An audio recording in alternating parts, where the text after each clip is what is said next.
just want to get into one last question here. We had a question from the FounderWest community, surveyed everyone in there. Okay.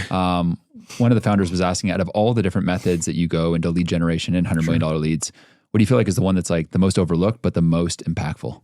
Oh, it's referrals, for sure. I mean, taking it from the reverse scenario, if all we did was make a product that every person who bought it brought 1.1 other people, we would never need to advertise ever again. And so well, then solve for that. You know what I mean? Like all the other things, in my opinion, are to give you the reps to iterate the product such that you get 1.1 people to refer per person who purchases. And at that point, now you can gas everything. And so I think the unfortunate thing in the marketing community is that you can make a decent amount of money just being good at marketing and sales.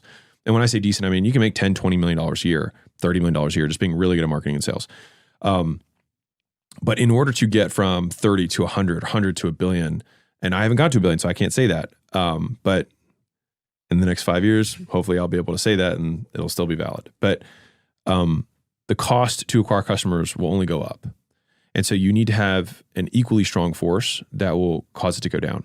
And that is, for every purchase you get 1, 2, 3, 5 purchases that come on the back end from other and new customers. And so if one customer brings you 2, you now get 3 customers for the price of 1. And now your CAC goes down from a monetary perspective to 1/3 of what it was before. And that allows you to spend money to reach bigger and broader audiences. And that's what allows you to scale.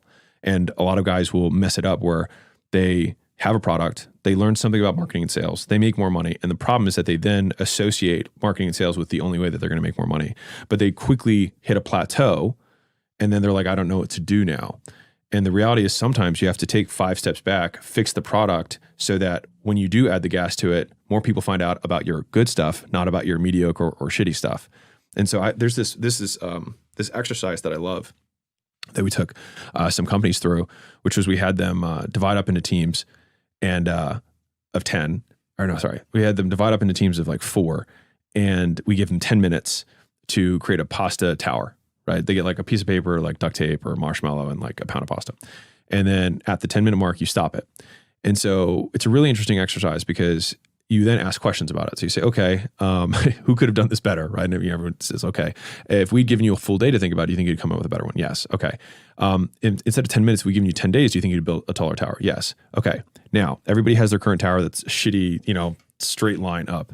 Say, okay, if I need you to 10x this tower, could you do it?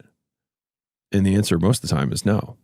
It's because the fastest way to build a pasta tower in 10 minutes is not the fastest way to build a pasta tower that's 10 stories. And so a lot of times people build their businesses that way, is that they're trying to hit a goal as fast as humanly possible, but in so doing, prevent themselves from hitting a much larger goal later. And then their ego prevents them from taking the step back to then build it right. And so in being a rush, they never get there.